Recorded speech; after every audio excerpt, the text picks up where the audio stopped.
Ce mois, nous allons parler de témoignage. Alléluia. Témoignage. Pour moissonner, on moissonne en tant qu'enfant de Dieu avec un témoignage. Et ici, chacun a un témoignage. Souvent, nous sommes dans le témoignage de d'autres personnes, alors que chacun de nous doit avoir son propre témoignage. Alléluia. Quand tu as ton propre témoignage, ça te rend stable dans la foi.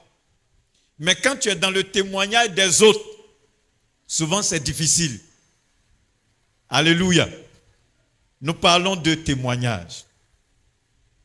Quand nous prenons Apocalypse 12, Apocalypse 12, le verset 11, il est écrit, ils l'ont vaincu à cause du sang de l'agneau et à cause de la parole de leur témoignage.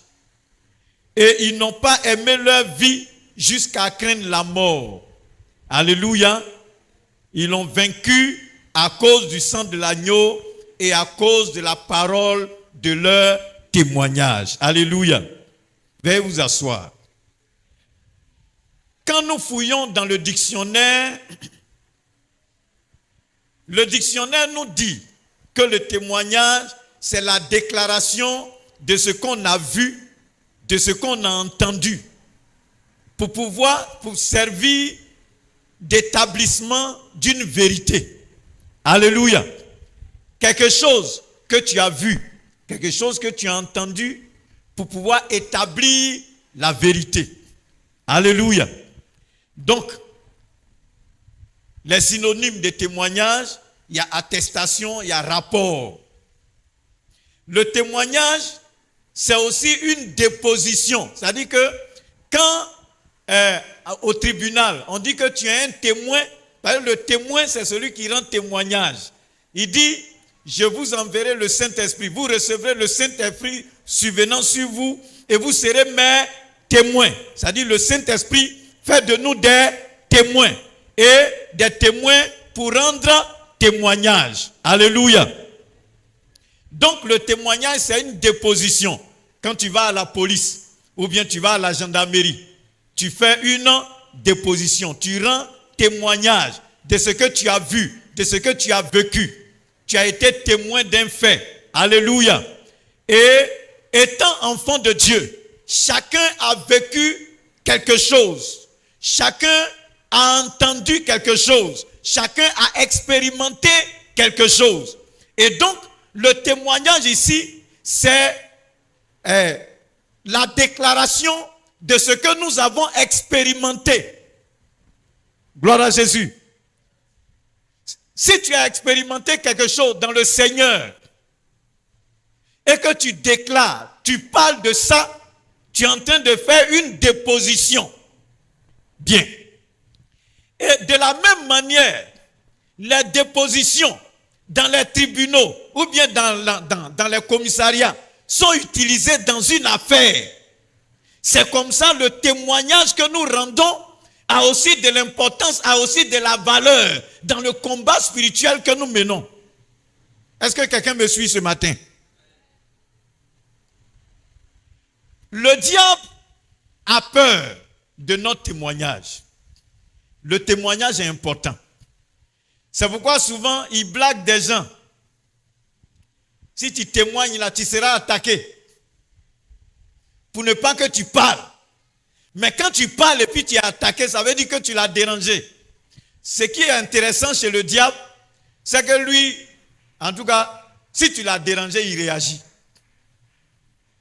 Alléluia. Donc quand tu rends témoignage et que ça l'a dérangé, il t'attaque. Ça veut dire que ça l'a dérangé. Donc tu dois continuer de rendre témoignage. Souvent le problème que nous avons, nous les chrétiens, quand on parle de témoignage, c'est-à-dire on veut attendre. En tout cas, j'étais pauvre. Je dormais au marché d'Adjamé. Je n'avais rien à manger. Et puis, j'ai rencontré le Seigneur. Aujourd'hui, je suis milliardaire. On crie, oh, ça c'est témoignage. Mais, j'étais voleur. On m'a attrapé. On m'a chicoté. Et j'ai compris que voler n'est pas bon. Vraiment, le Seigneur m'a fait comprendre que le vol est dangereux. Ça là, non, ça c'est pas un témoignage. Tout le monde va savoir que c'est un ancien voleur. Alléluia. Ça dit que le témoignage, c'est quelque chose qu'on a expérimenté. Chacun a un témoignage. Et le témoignage de chacun peut être une bénédiction pour quelqu'un. Alléluia. Nous allons lire quelques passages bibliques. Il y a quelque chose qui s'est passé dans la Bible qu'on va lire. Et certainement, ça va te pousser à rendre témoignage. Jean chapitre 5. Jean chapitre 5.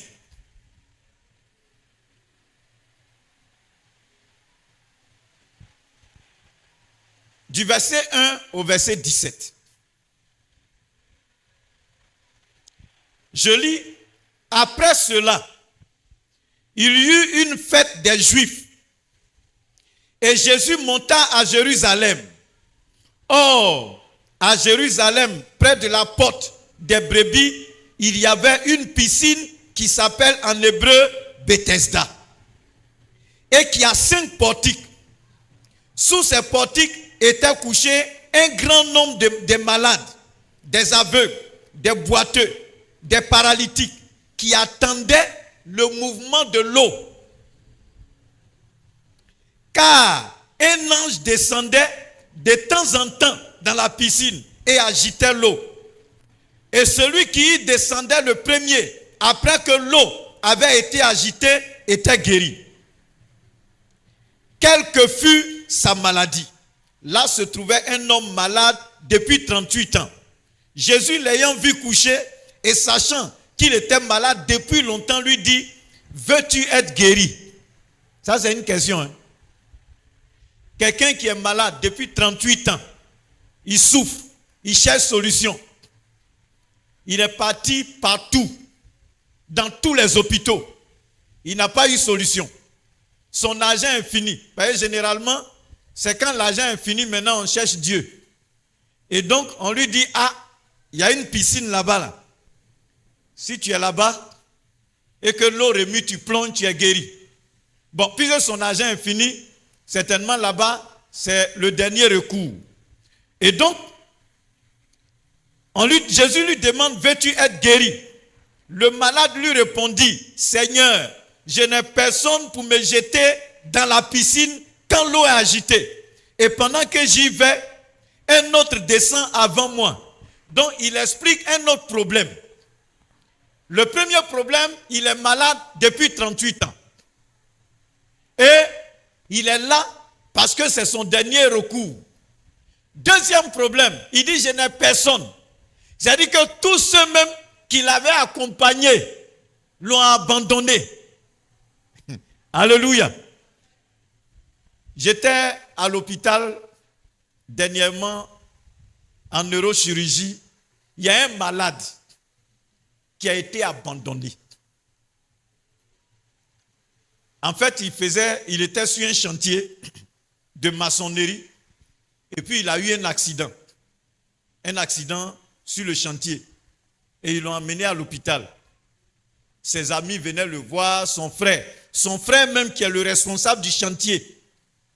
Il a soigné, il a vu que bon, en tout cas c'est compliqué. Il a abandonné, ses amis l'ont abandonné. Il s'est retrouvé seul à l'hôpital. On ne peut plus le soigner parce qu'il n'y a pas l'argent pour payer les médicaments. Et il est couché là.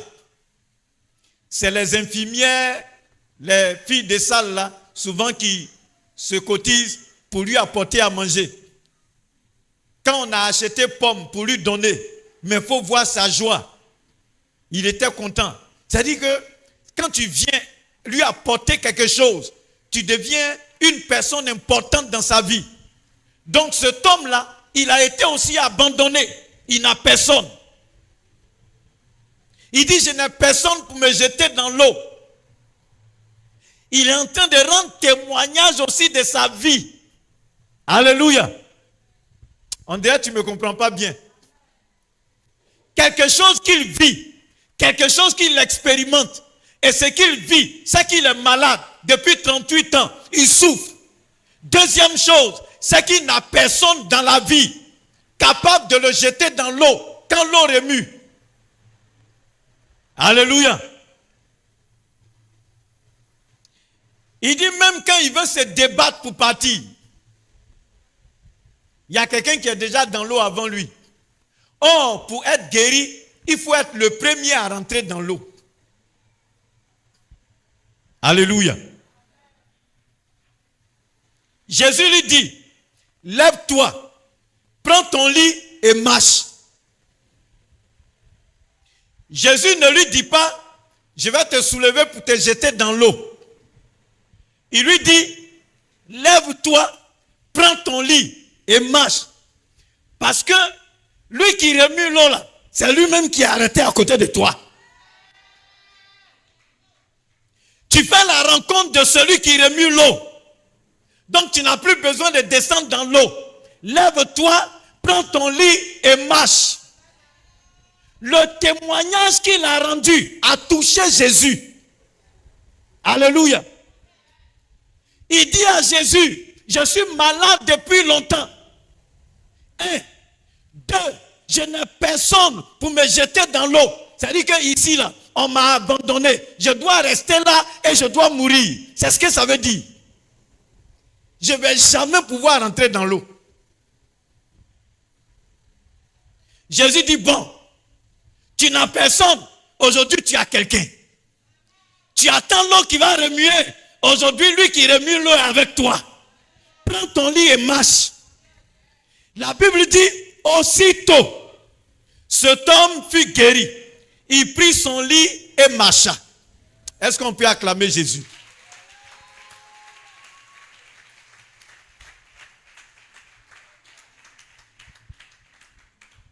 La Bible dit que c'était un jour de sabbat.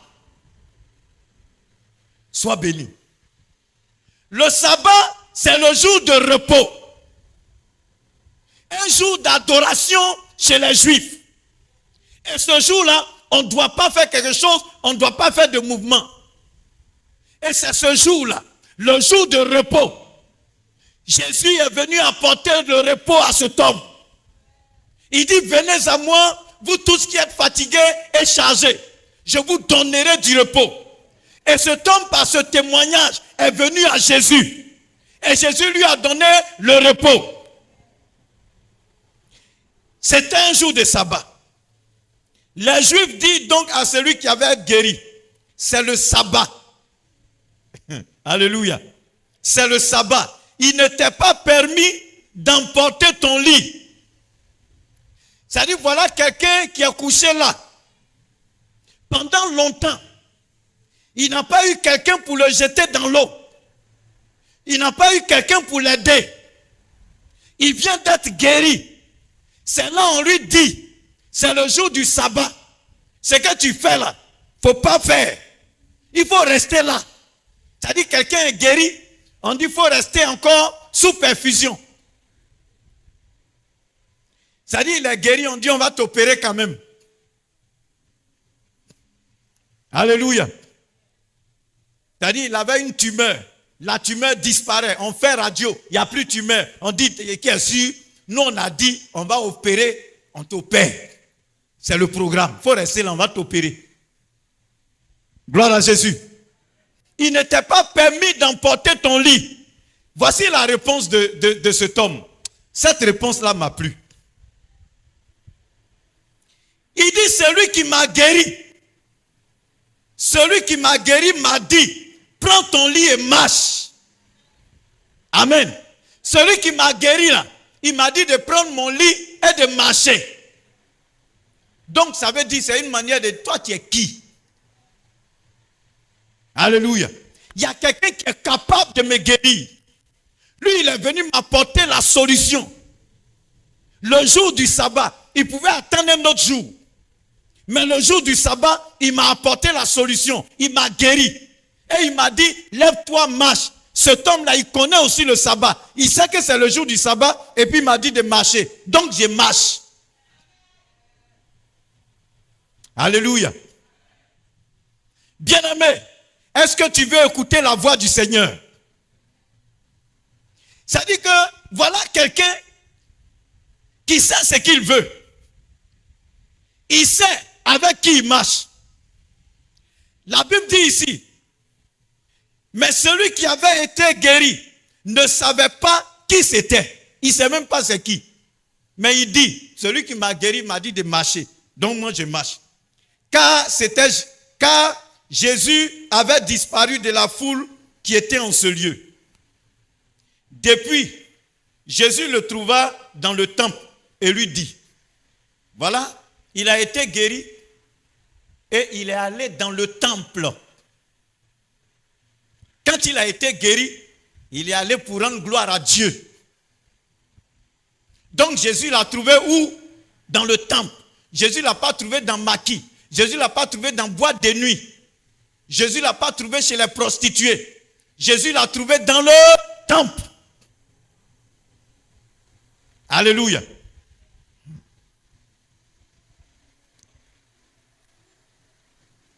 Je continue. Jésus lui dit, voici tu as été guéri. Ne pêche plus, de peur qu'il ne t'arrive quelque chose de pire. Il y a des gens qui disent, quand tu as donné ta vie à Jésus, une fois tu as confessé Jésus, c'est fini. Il n'y a plus péché qui existe. N'est-ce pas? Ok. Donc tu peux faire ce que tu veux. Notre Seigneur Jésus dit à cet homme qui a été guéri, voici tu as été guéri, ne pêche plus. Pourquoi? Pourquoi il ne doit plus pécher? Il dit de peur qu'il ne t'arrive quelque chose de pire. Parce que le péché ouvre la porte à l'ennemi dans notre vie. La Bible dit, lorsqu'un esprit impur est sorti de quelqu'un, d'un corps, il va par les lieux arides, cherchant du repos, il n'en trouve pas. Et il dit, je retournerai dans ma maison. Ça dit que c'est ton corps là. Lui, il appelle sa maison. Ça te fait pas mal. Il dit, je retournerai dans ma maison, d'où je suis sorti. Et quand il revient, il trouve la maison nettoyée, balayée, ornée. Et il va, il ne reste pas là lui seul. Il dit, attends, il faut que j'organise une fête dans ma maison. La Bible dit, il s'en va chercher 7 esprits, plus puissants que lui. Et ils viennent s'établir dans la maison. Là maintenant, garçon qui va venir les chasser, on va voir. Et ta condition devient pire que la première. Pour ne pas que cela arrive à cet homme, Jésus lui dit, voici, tu as été guéri. Ne pêche plus, de peur qu'il ne t'arrive quelque chose de pire. Alléluia. Donc, si tu as été guéri, tu as été visité par le Seigneur, et puis tu joues avec ça, tu es devenu enfant chéri de Dieu. Quand on te dit non, le péché n'a plus d'influence sur toi, tu dis, ah ça c'est bonne parole. C'est qu'il y a des gens qui sont là, il faut te sanctifier, faut te sanctifier. C'est quoi ça là? C'est quoi? Hein? Le péché ne peut pas influencer un enfant de Dieu. Moi je vais aller, c'est fini. Jésus dit, si tu pêches, il va t'arriver quelque chose de pire. Parce que souvent quand on est en train de parler, il y a toujours des gens pour distraire le peuple de Dieu, des agents du diable, pour égarer les enfants de Dieu. Il leur dit, oh, ça c'est l'ancien temps, ancien testament, faut laisser, ça c'est non, on n'est pas péché. Jésus nous a affranchis du péché, donc actuellement on ne pêche plus. Nous sommes tous justes. Qui a déjà entendu ça? En tout cas, nous sommes tous justes là, ce n'est pas Jésus qui a dit ça. Donc pour quelqu'un qui suit Jésus, il faut écouter sa parole. Il a dit à cet homme, voici tu as été guéri, ne pêche plus, de peur qu'il ne t'arrive quelque chose de pire. Il dit, soyez sobre, veillez. Votre adversaire, le diable, rôde comme un lion rugissant. Satan là, ce n'est pas un petit monsieur. Lui, son travail, c'est de te détruire. Si toi, tu ne sais pas ce qu'il veut faire, je t'informe. Lui, il veut te détruire. Et il cherche occasion pour te détruire. toutes les portes, toutes les occasions. Et cet homme s'en alla et annonça aux Juifs que c'était Jésus qui l'a guéri. Alléluia. Il ne s'est pas tué. Dès qu'il a vu que c'est Jésus, il a commencé à se promener. Pour dire, lui qui m'a guéri et puis m'a dit de prendre mon lit et de marcher là, c'est Jésus. Lui qui m'a guéri et qui m'a dit prends ton lit et va-t'en là, c'est Jésus. Écoutez-moi, oh, écoutez-moi. Écoutez-moi, oh, écoutez-moi. Lui qui m'a guéri et qui m'a dit de prendre mon lit et de partir là, c'est Jésus. Alléluia. Il n'a pas dit, quand je vais dire que Jésus m'a guéri, je serai attaqué. Alléluia. Il ne veut pas être ingrat.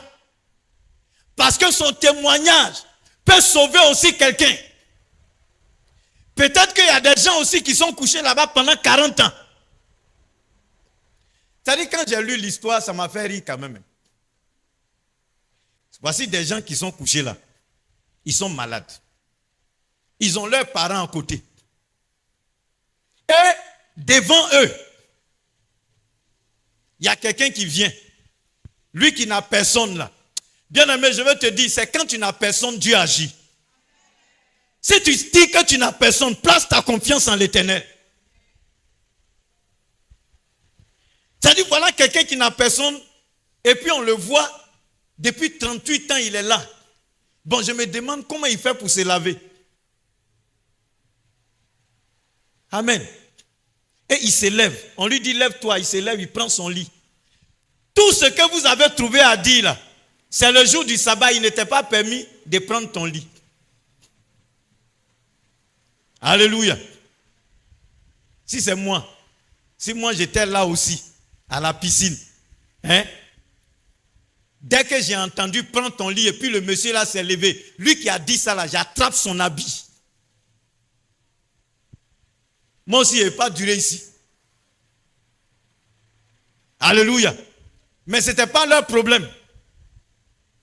C'est affaire des sabbats là. C'est ça qui les intéresse. Alléluia. Bien-aimés frères et sœurs, Jésus est venu pour nous sauver. Mais il sauve qui? Celui qui s'approche de lui.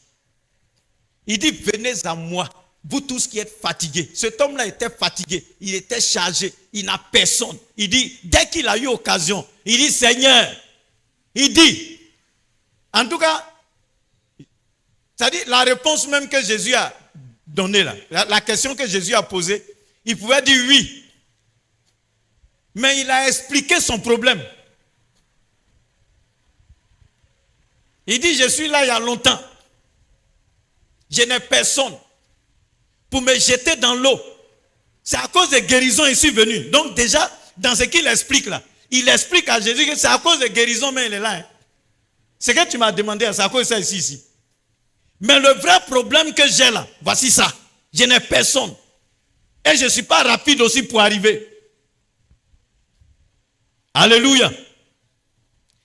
La Bible dit, c'est pourquoi les Juifs poursuivaient Jésus parce qu'il faisait ces choses le jour du sabbat. Mais Jésus leur répondit, mon Père agit jusqu'à présent, moi aussi j'agis. Alléluia. Vous savez, souvent il y a des gens, quand ce n'est pas à eux que la bénédiction est arrivée, c'est-à-dire quand ce n'est pas pour eux la bénédiction, ils vont toujours dire quelque chose. Vous êtes sûr que ceux qui étaient en train de dire, non, pourquoi tu guéris les gens le jour du sabbat? Si eux-mêmes ils étaient malades, et puis ils avaient été guéris, ils allaient parler. Jamais. Mais comme ce n'est pas eux, il faut qu'ils disent quelque chose. Il faut qu'ils empêchent les autres qui souffrent d'être guéris.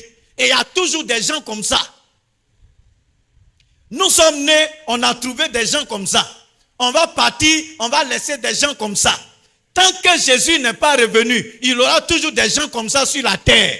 C'est pourquoi ne te préoccupe pas de ces personnes.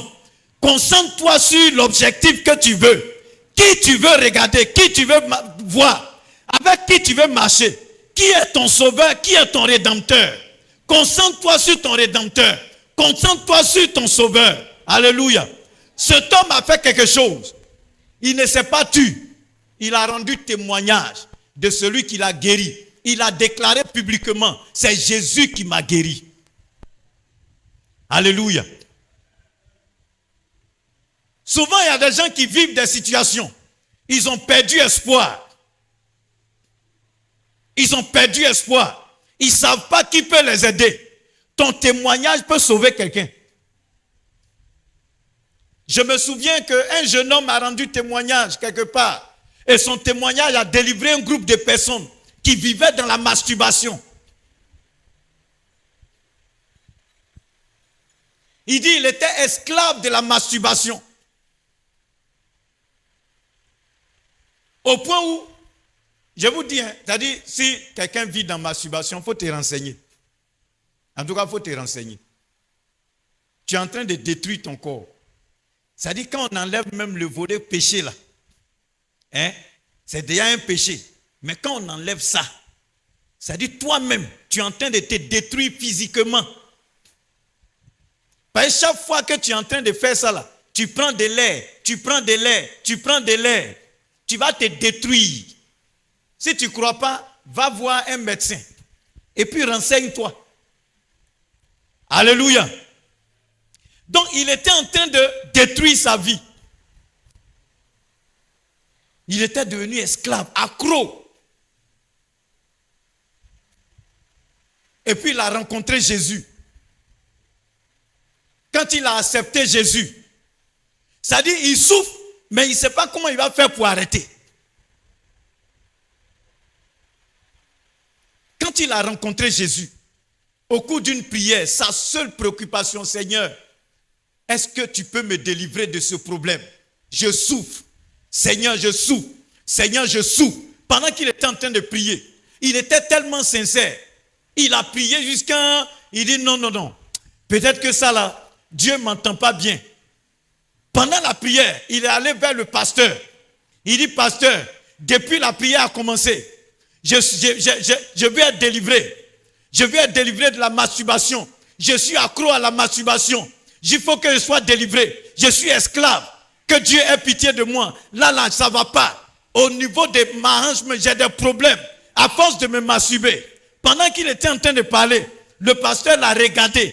Il a regardé. Le pasteur a eu compassion. Il a dit, Seigneur, regarde le cœur de ton enfant. Il n'a pas dit, sois guéri au nom de Jésus. Il dit, Seigneur, regarde le cœur de ton enfant. Quand il a dit, regarde le cœur de son enfant, le jeune homme est tombé. Les démons ont commencé à se manifester. Et il a été libéré. Quand il a été libéré, il avait peur. C'est-à-dire, il a été libéré. Il y avait la joie, mais il s'est dit, s'il va à la maison là, et qu'il est seul, il va faire encore. Donc il est resté. Pendant la prière, après la prière, il dit, il faut qu'il parle au pasteur. Et après, il allait rencontrer le pasteur. Il dit, j'ai peur d'aller à la maison. Parce que si je vais, voici comment ça se manifeste. C'est-à-dire, dès que je suis seul net, il faut que j'aille faire. Le pasteur dit, bon, reste en jeûne. Il faut rester. Il est resté dans la présence de Dieu. Pendant 3 jours, en jeûne et prière, le pasteur a prié pour lui. Il est reparti. Il a été délivré pour toujours. Alléluia. Il a été délivré. Et quand il a été délivré, voilà ce que Dieu va faire. C'est-à-dire les blocages qui étaient autour de lui. Les blocages ont disparu. Dieu lui a ouvert une porte. Il a commencé à vivre une vie de tranquillité.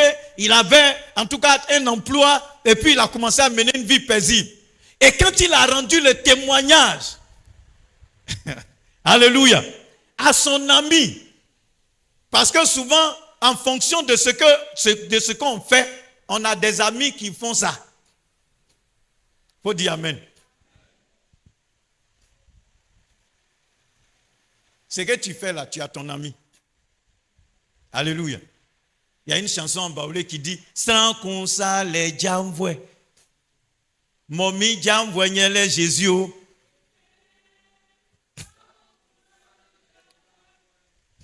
Doule tout fouet. Autre idole tout fouet jamvoué. Tes clés beau fouet. Autre ite clés beau fouet jamvoué. Momi jamvoué nyele Jésus.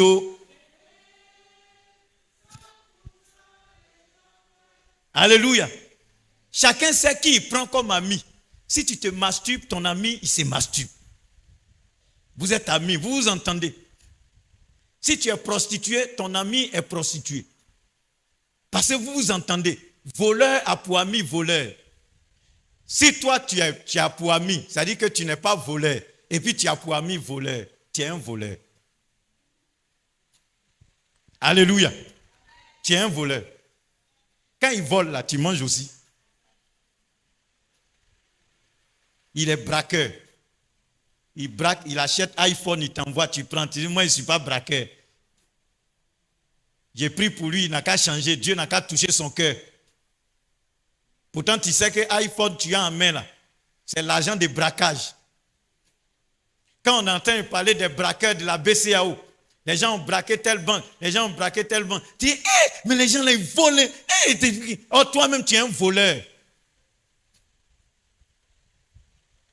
Ta camarade, elle lance Foula en zone 4. Spécialiste. Prostituée de luxe.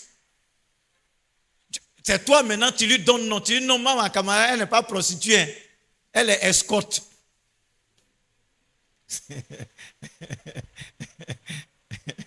Elle est escorte, elle n'est pas prostituée.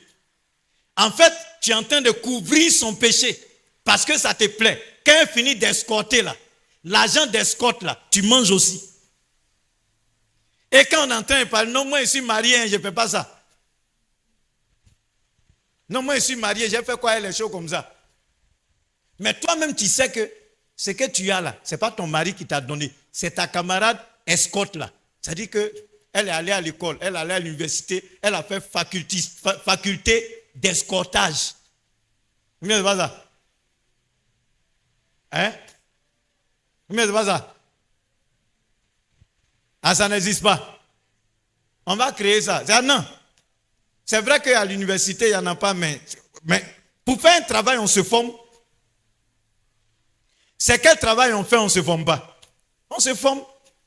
Demandez à Diflono, pour jouer guitare, tu t'es formé. Alors, il y a une école de guitare. Pour jouer piano, est-ce qu'on ne se forme pas? On se forme. Ah, Tabi, mécanicien, tu as appris, tu as été formé quelque part. Ok. Donc, si tu es escorte, non, le nom là, tu as envie de donner sa main à ton enfant, tellement c'est joli. C'est à cause de ça on ne dit plus prostituée, on dit escorte. Donc, quand tu entends escorte, ça dit moi, au départ, quand j'entendais escorte là, je ne savais pas que c'était prostituée. Hein? Pour moi, c'est des gens, des touristes. Hein?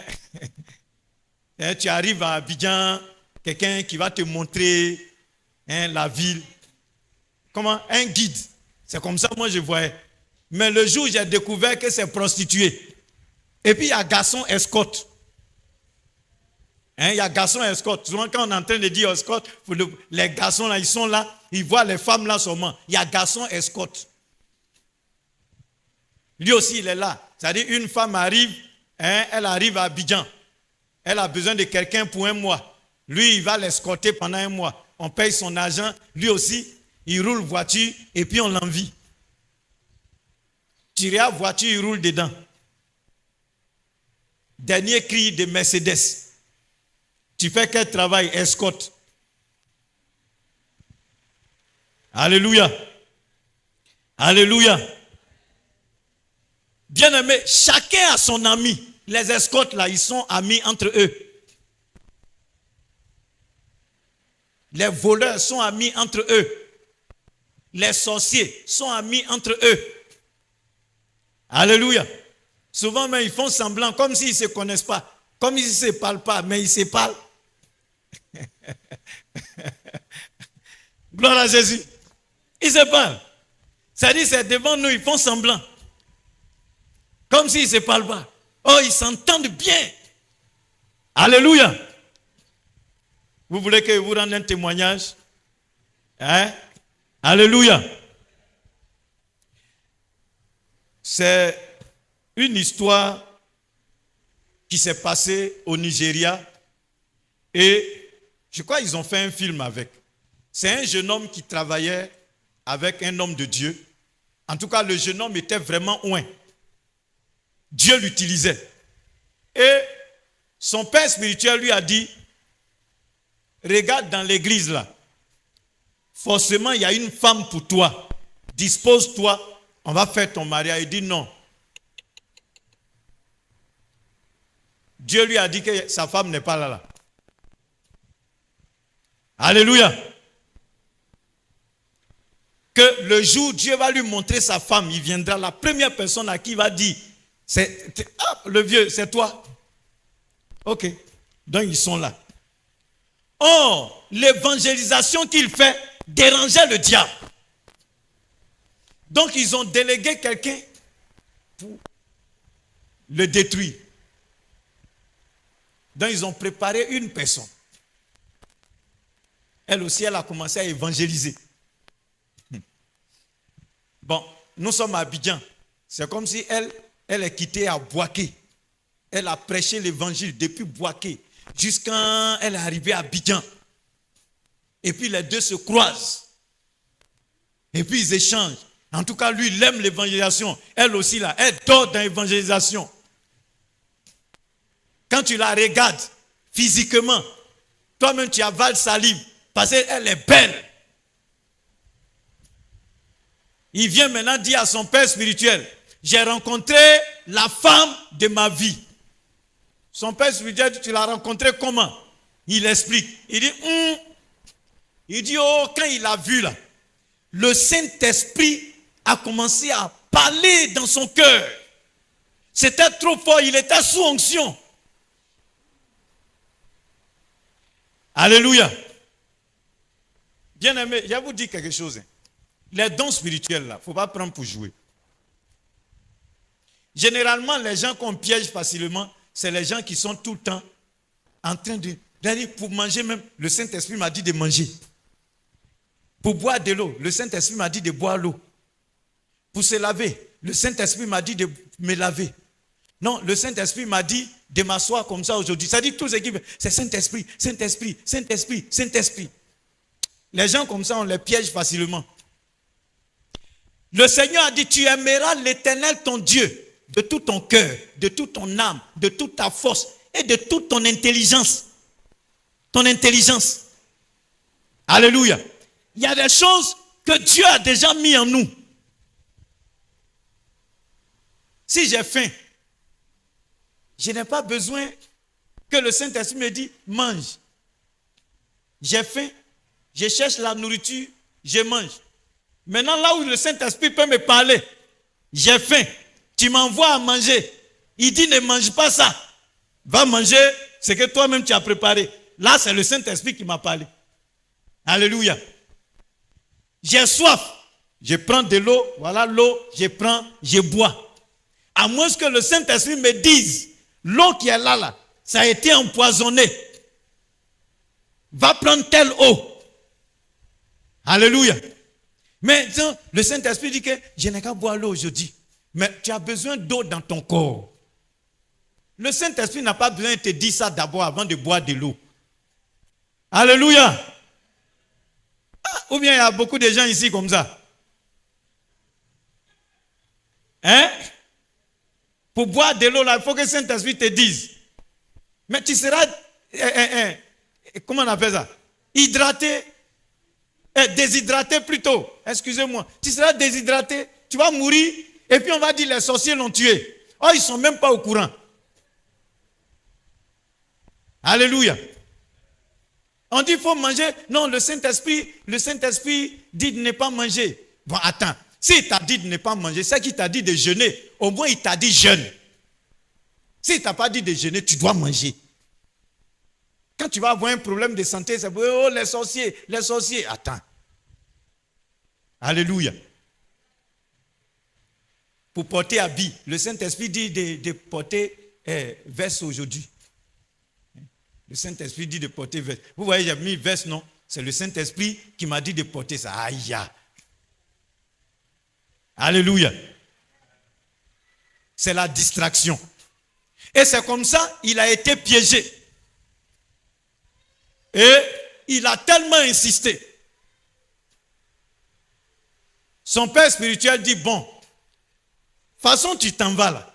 On n'a qu'à faire vite le mariage. Sinon, il y a un piège. Je sens que tu es en train de tomber dans un piège. Donc faisons rapidement le mariage.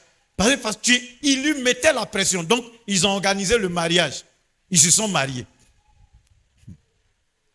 Le problème c'est que parce qu'ils sont mariés, elle, c'est-à-dire devant Dieu là, il ne vit pas dans le péché. Donc, elle n'a pas de pouvoir sur lui. Qu'est-ce qu'il faut faire? Elle a commencé à ne plus faire la cuisine. Donc, il quitte. Il finit de faire l'œuvre de Dieu, il vient, il n'y a pas à manger. Bon, lui-même là, il était célibataire avant. Donc, il a pris, il savait préparer. Donc, il prépare, c'est-à-dire, bon, il a commencé, il taquine sa femme, il prépare pour que les deux mangent. C'est-à-dire, elle a commencé à lui créer tous les problèmes. Maintenant, là, ça ne marche pas. Il faut maintenant lui refuser le lit. Elle a commencé à lui refuser le lit. Là aussi, ce n'est pas son problème. Mais il était dans une période où, bon, il ne peut pas venir préparer, manger. Donc, il fallait trouver une servante. Automatiquement, ils ont fait venir une servante. Et la servante est venue. En tout cas, elle est serviable. Acclamons le Seigneur. Très gentille. Bien éduquée. En tout cas, si c'est cuisine, elle prépare très bien. Le problème, c'est que la dame et puis la servante sont tout le temps en train de faire palabre. Donc, elle montre que elle et puis la servante là ne peuvent pas rester dans la même maison. Donc, elle a commencé à lui créer tous les problèmes. Amen.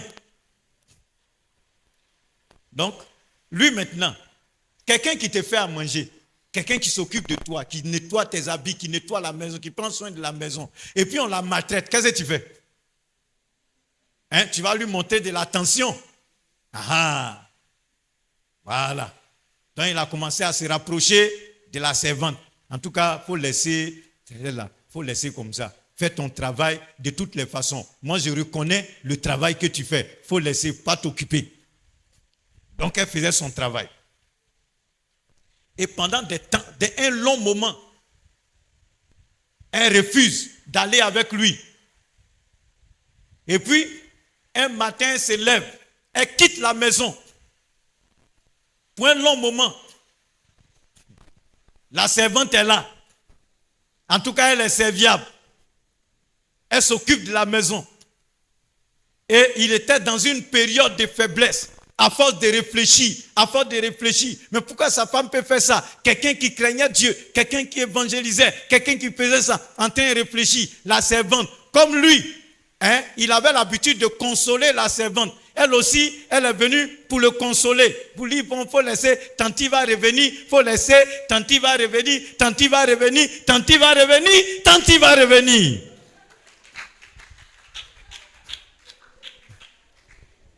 Alléluia. Est-ce qu'on peut acclamer encore le Seigneur? Pendant qu'on acclame le Seigneur, ce n'est pas parce que ce qui s'est passé là est bon, mais si tu es dans cette situation, je suis en train de t'ouvrir l'esprit. Tanti va revenir, tu es en train de consoler, tanti va revenir, tu es dans le piège comme ça. Alléluia. Prends tes bagages, va dormir à l'église. Répands-toi. Alléluia. Et ils ont fini de se consoler. Elle, son objectif est atteint. Elle revient à la maison. Parce que l'objectif est atteint. Il fallait qu'il tombe dans le péché pour qu'on puisse la voir. Donc quand il est tombé dans le péché, ils n'ont même pas attendu. Ils l'ont allumé en même temps. Ça n'allait pas. Et il est dans la maison, il est malade. Ça ne va pas. Les gens viennent lui rendre visite. Elle dit son mari est en prière. Son mari est en prière. Son mari est en prière jusqu'à ce que son état s'aggrave. C'était plus la peine. Avant que son père spirituel n'ait accès à sa vie. Il était dans le coma. Bon, il était même parti. Ils ont prié pour lui jusqu'à... Son père spirituel dit, Seigneur, voici un enfant que tu m'as donné. Il ne peut pas partir comme ça. Je t'en supplie. Il a pleuré devant le Seigneur. Il est revenu en lui. Quand il est revenu, c'est là maintenant il explique. Pendant qu'il était mort là, c'est là maintenant il voit son erreur. Ce qui s'est passé. C'est là il va expliquer que la femme là, voilà, Dieu lui a montré qu'elle vient des ténèbres. Elle est venue en mission. Et elle travaillait avec la servante. Les deux là étaient d'accord en réalité. Mais ce qui s'est passé, c'était semblant. Pour pouvoir la voir. Et donc, dans le combat, il a été tellement touché. Son corps est fatigué. Il ne peut pas vivre. C'est parce qu'ils ont intercédé pour lui qu'il est revenu en lui. Pour rendre témoignage. Pour dire ce qui s'est passé. Donc quand il a fini de raconter, il a rendu l'âme. Il est mort. Alléluia. Alléluia. Vous voyez? Vous voyez comment le diable opère? Faisons très attention. Amen. Son témoignage qu'il a laissé est en train de sauver des vies. Amen. Tous ceux qui écoutent ce témoignage, font attention. En tout cas, si tu es intelligent. Tu n'as pas regardé aux ailes. Oh, oh, oh. Non. Mais tu vas regarder à la parole de Dieu. Alléluia. Alléluia. Qui a un témoignage qui peut sauver une vie. Si tu n'as pas de témoignage, il y a problème. Alléluia. Il y a problème. Chaque enfant de Dieu a un témoignage. Et pendant le mois de novembre, nous allons raconter notre témoignage. Ton témoignage doit sauver quelqu'un. Alléluia.